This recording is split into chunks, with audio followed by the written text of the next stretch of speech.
भैरवपुर एक वीरान गांव और वहां है एक पुरानी हवेली। कहते हैं कि वो डर का ही दूसरा नाम है।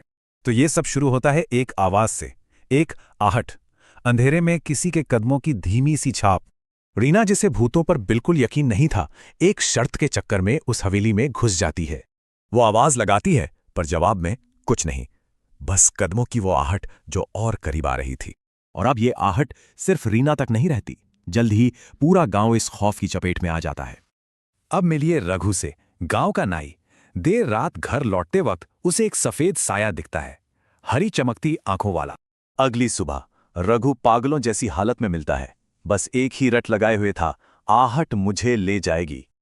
अब कहानी में आते हैं अनिरुद्ध, स्कूल मास्टर, जिन्हें इन सब पर यकीन नहीं था, पर उन्हें भी हवेली के पास वही भारी कदमों की आहट सुनाई दी।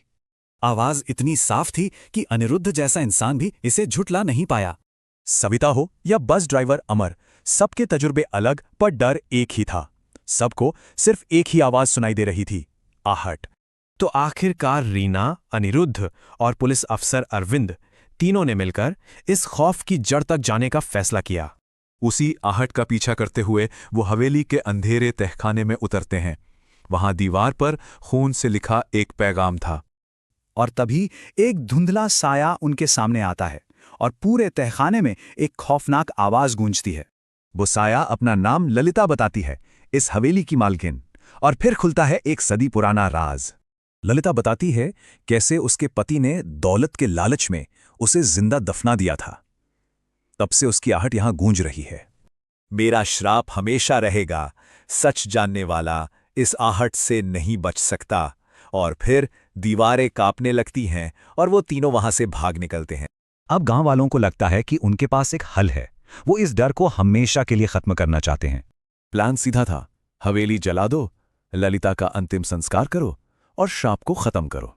शायद इससे ललिता की आत्मा को शांति मिल जाए। सालों बाद भैरवपुर में एक शांत रात आई। सबने चैन की सांस ली, लगा जैसे खौफ का साया हमेशा के लिए चला गया। पर यह शांति ज्यादा दिन नहीं टिकी। कुछ दिन बाद रीना को अपने कमरे में एहसास हुआ कि वो अकेली नहीं है। एक ठंडी हवा और उसके साथ वही जानी पहचानी आवाज, आहट।